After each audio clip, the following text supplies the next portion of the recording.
successful leader doesn't have to do all the work. I've been coaching senior leaders for years, and a recurring question is, how do you reset from burnout to being a strategic, intentional leader? Most CEOs think the problem is that they need to work harder.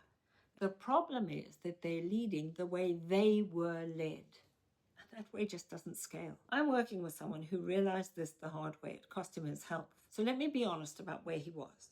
He was the CEO, but he was acting as if he was the task manager. Every decision came to him. Every problem landed on his desk.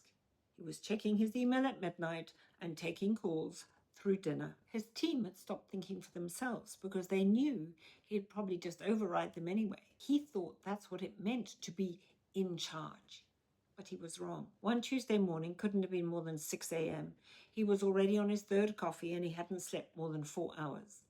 When the COO walked in with a question about how to structure a new project, instead of helping her think it through, he just told her exactly what to do. She nodded and he had this aha moment. He realized something.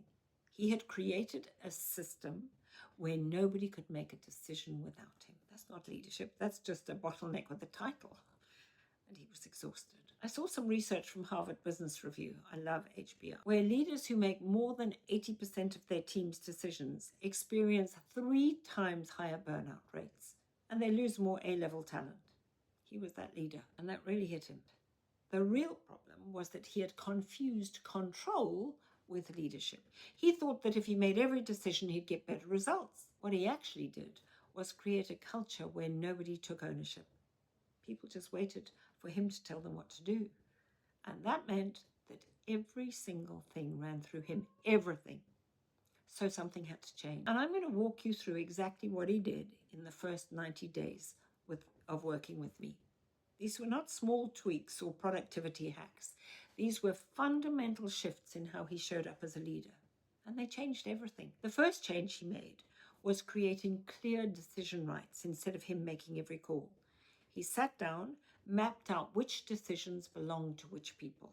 Project decisions, that's your domain. Hiring decisions, that's yours. Budget decisions, under a certain threshold, that's yours. And we documented it and shared it with the team. And then, and this is the hard part, he stepped back. He had to learn to live with decisions that he wouldn't have made himself. And that was scary and uncomfortable. I always say when you're making a transition or a change from A to B, there is going to be a messy middle while people find and re-find themselves and work out what actually has to happen. The operations manager made a decision about a vendor selection that he would have approached very differently. And his first instinct was to jump in and redirect her. He was already thinking about how he'd handle it. But he stopped himself and he asked questions. Walk me through your thinking. What matters most here? What criteria did you use? And she had solid reasoning.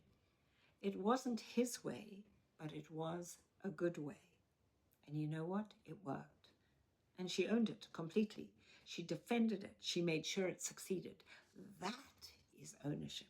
The second change was moving from daily firefighting to weekly strategy. Instead of reacting to everything that came across his desk, he blocked out 3 hours every Friday to look at the bigger picture. What's working? What's not? Where are we heading? Are we moving towards our goals or are we just busy? Everything else got delegated or scheduled. This one shift alone freed up 15 hours a week. 15 hours! That's almost 2 full work days. And he felt the difference immediately. When you're not in firefighting mode, you can actually coach people instead of commanding them. You can think about what's coming instead of just reacting to what is here. The third change was the most subtle, but maybe the most important. He started having different conversations. Instead of, here's what we're going to do, he started asking, what do you think we should do? And then he actually listened. It sounds simple, but it's not. It means sitting with silence. It means not jumping in with your answer after 2 seconds of quiet. It means trusting that your team can think. It means believing that they have good ideas. And you know what? They do. These 3 changes work together. When people have clear decision rights, they feel safe making decisions. When you're not in firefighting mode, you can actually coach instead of command. And when you ask questions instead of giving orders, people step into real ownership. They stop waiting for you to tell them what to do. They start thinking about what needs to be done and how to do it. But here's where most leaders quit, because this shift feels really uncomfortable. It feels like you're losing control. It feels slower at first. And your team might push back because they're used to the old way. They're used to being rescued. Around week 3, his team started asking him to make decisions that they were supposed to own. Why? Because they were used to him jumping in. So they kept trying to hand things off. He had to get comfortable saying, "That's your call to make. What are you thinking?"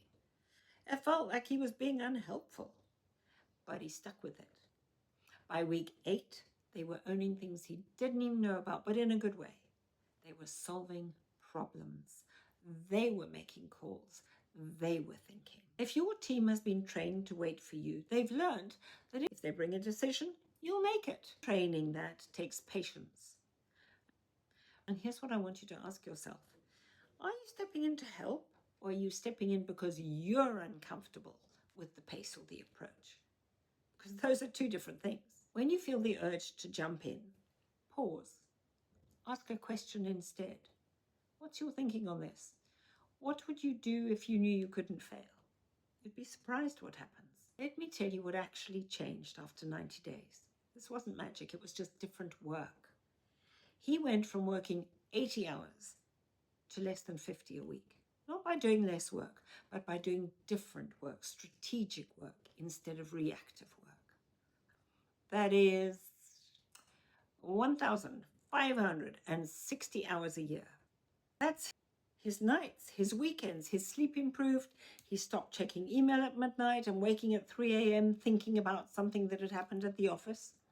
He had dinner with his family without his phone on the table. That alone changed everything. What he said to me was, what really surprised me was that my team started bringing solutions instead of problems. They started thinking like owners. We had fewer meetings, but they were better meetings. People were actually engaged because they were actually responsible. In a study by Gallup, teams where leaders delegate decision-making show 41% higher engagement and 27% lower staff turnover. And that matches exactly with my experience. People don't leave companies, they leave bosses. And when bosses actually trust them to think and make decisions, they stay.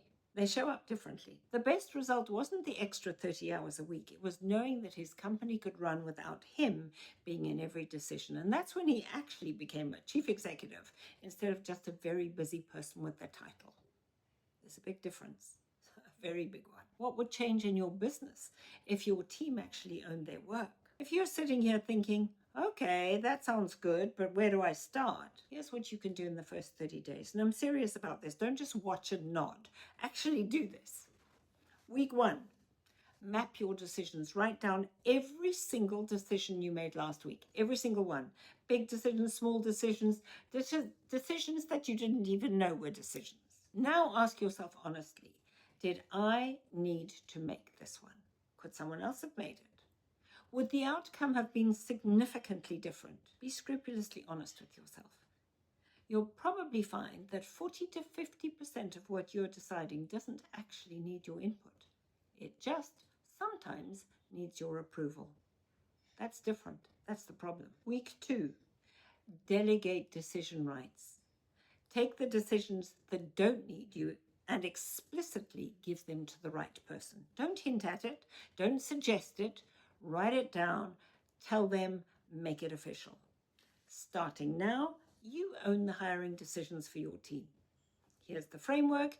Here's what success looks like. Here are the constraints. Questions? Make it real. Week number 3, block your strategic time. Put 3 hours in your diary every Friday. Treat it like it's non-negotiable. No meetings, no email, no WhatsApps, no Slack, just thinking. What's the state of the business? Where are we winning? Where are we stuck? What's coming that we need to prepare for? This is where you actually lead instead of react. Week 4, have the conversation. Sit down with your team, tell them why, and tell them that you're going to be asking more questions and giving fewer answers. Tell them that you're stepping back because you trust them. Ask for their patience. Ask them to step up. You'll be surprised how many people are waiting for permission to actually think. They want to own their own work. They're just waiting for you to let them. These 4 weeks aren't going to feel comfortable, I'm telling you that now. You're going to want to jump back in. You're going to have moments where you think you really should make the decision because it would be faster. But I'm begging you, resist that. Comfort is the enemy of growth. Stay the course just for 90 days, 3 months, and you'll see what I'm talking about. Now, which of these 3 changes resonates with you most right now? Is it decision rights, clarity? Is it the shift to strategic thinking? Or is it learning to ask questions instead of giving orders? Drop it in the comments and let me know. I read every comment and I want to know what's hitting home for you. If you're ready to actually make this shift, I've created a resource called the 90-Day Intentional Leadership and Delivery Protocol. It walks you through the exact framework that I've used, how to map your decisions, how to delegate them, how to structure your week so that you're leading instead of firefighting. You'll also get access to the weekly strategic thinking template that I still use every Friday. And it takes all of this information and makes it practical. And please subscribe to this channel. I'm releasing videos every week on how to lead without burning out, how to build teams that actually own their work, how to show up as the leader your people want, and you really don't want to miss that. One more thing, this transformation is possible for you. I've watched it in many of my clients who were running on fumes, who were exhausted and burnt out, making bad decisions because they were tired. But it requires you to make a choice and to stick with it. 90 days, that's all. That's all it takes to change the trajectory of your leadership and your life. Not your whole life, just your work life, which is the most important part of your life. So do it. Start this week. Map your decisions. Delegate. Block your time. Ask questions. And in 90 days, you'll be leading instead of drowning. You'll have your life back. And your team will actually love and own their work. That's what's waiting for you. Lead intentionally.